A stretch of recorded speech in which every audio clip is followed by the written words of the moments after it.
नमस्कार, मी संदीप देसाई. झी24 तासच्या डिजिटल प्लॅटफॉर्ममध्ये आपल्या सगळ्यांचं स्वागत. आज आपण विषय घेणार आहोत. मागच्या अनेक दिवसांपासून चर्चेला असलेला विषय म्हणजे चर्चेत असलेला विषय, राज्याच्या राजकारणात, देशाच्या राजकारणात चर्चेला असलेला विषय तो म्हणजे दोन्ही राष्ट्रवादीच्या विलिनीकरणाचा विषय. एकंदरीत आपण बघितलं तर अजितदादांचा ज्या वेळेला अपघाती निधन झालं, दुर्दैवी अपघाती निधन झालं, त्याच्या दुसऱ्या दिवसापासून तिसऱ्या दिवसापासूनच या चर्चा सुरू झाल्या.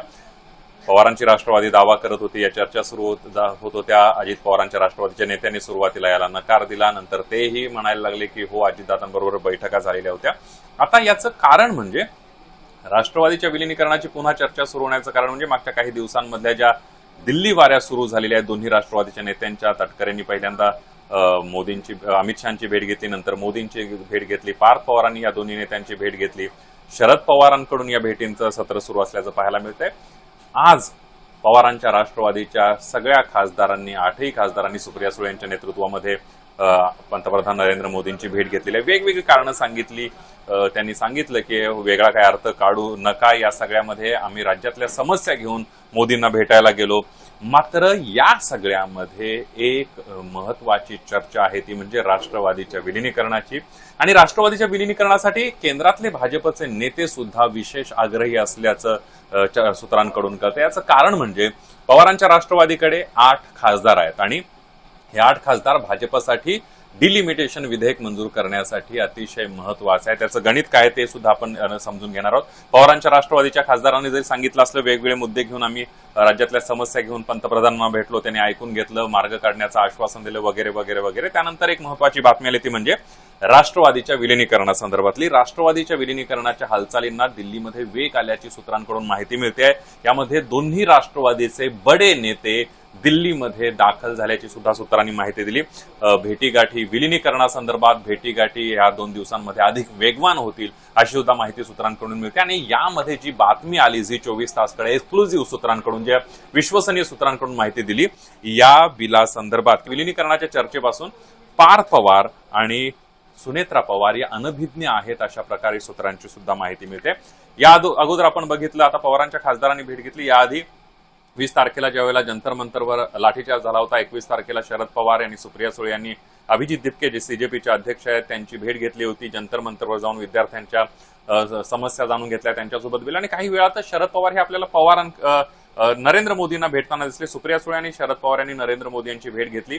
आणि या सगळ्यामध्ये शरद पवार यांनी सांगितलं किंवा सुप्रिया सुळे यांनी सुद्धा सांगितलं की विद्यार्थ्यांचे प्रश्न घेऊन आम्ही विद्यार्थ्यांच्या भावना समजून घ्याव्या, त्यासाठी पंतप्रधानांना भेटलो. मात्र या सगळ्यामध्ये चर्चा ही राष्ट्रवादीच्या विलिनीकरणासंदर्भातली, त्यासोबतच पवारांची राष्ट्रवादी एनडीएमध्ये जाणार असल्याच्या सुद्धा चर्चा त्यावेळेला रंगलेल्या होत्या राजकीय वर्तुळांमधून आणि सूत्रांकडून तशी माहिती येत होते. आणि या सगळ्यामध्ये आता भाजपचे, पवारांचे आपल्याला माहित आहेत की 10 आमदार आहेत राज्यामध्ये, फारशा महानगरपालिका किंवा इकडे सुद्धा पवारांची. पण पवारांचा पक्ष भाजपसाठी महत्वाचा काय ते आपण समजून घेऊया. पवारांच्या खासदारांना भाजपच्या लेखी का महत्व आहे, याचं कारण म्हणजे डिलिमिटेशन बिल. कारण आपल्याला माहित आहे एप्रिलमध्ये डिलिमिटेशन बिल आणलेलं होतं भाजपनं आणि त्यावेळेला 528 खासदारांनी मतदान केलं होतं. आपण हे गणित समजून घेऊया.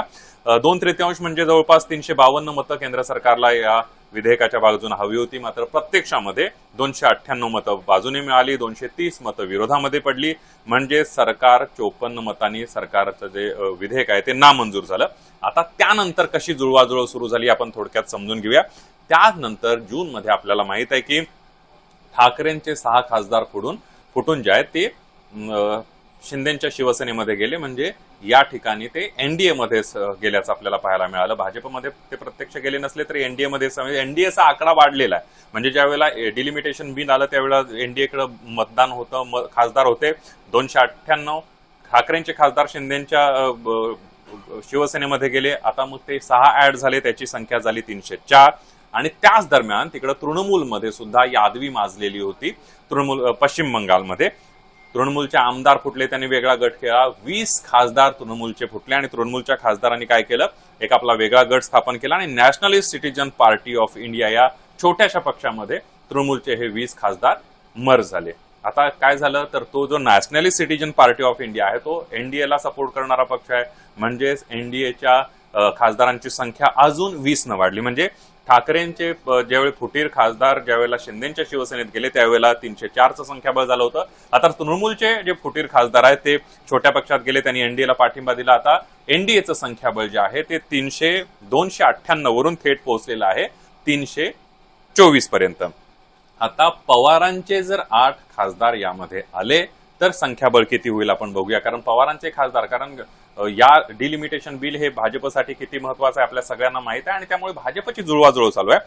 एनडीएचं संख्याबळ होईल 324, म्हणजे ठाकरेंचे फुटीर खासदार शिवसेनेमध्ये गेले, शिंदेच्या शिवसेनेमध्ये, तृणमूलचे खासदार 20 एनडीएमध्ये सहभागी झाले, तो आकडा झालेला आहे 324. आणि पवारांचे जर खासदार जर आले एनडीए सोबत तर आकडा होणार आहे 332. म्हणजे जे संख्याबळ पाहिजे आहे 352चं, त्याच्यासाठी फक्त 20 खासदार कमी पडणार आहेत एनडीएला, म्हणजेच भाजपला, केंद्र सरकारला. मग त्या 20 खासदारांच्या बाबतीमध्ये आपल्याला सगळ्यांना माहित आहे की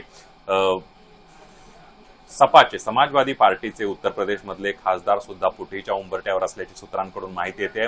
तोही पक्ष फुटण्याची शक्यता वर्तवली जाते किंवा काही खासदार हे बाहेरून पाठिंबा, त्या दिवशी अनुपस्थित न राहणं वगैरे अशा प्रकारच्या काही क्लुप्त्या लढवून हा 20चा जो कमी पडणारा खासदारांचा आकडा आहे तो भाजप आणि केंद्र सरकार लिलया पार पाडेल अशी सुद्धा चर्चा आहे. त्यामुळे पवारांच्या राष्ट्रवादीची महाराष्ट्रामध्ये ताकद पहिल्यासारखी राहिलेली नसली पक्ष फुटीनंतर, तरी सुद्धा पवारांचे जे 8 खासदार आहेत ते डिलिमिटेशन बिल मंजूर करण्यासाठी भाजपला किती महत्वाचे आहेत हे आपण या सगळ्या आकडेवारीवरून बघितलं. आणि भाजपकडून जुळवाजुळव, एप्रिलमध्ये हे बिल नामंजूर झाल्यापासून 52 मतांनी हे नामंजूर झालं, 52 खासदारांची मतं कमी पडली, त्यापासून हळूहळू जुळवाजुळव केल्याचं आपल्याला पाहायला मिळालं.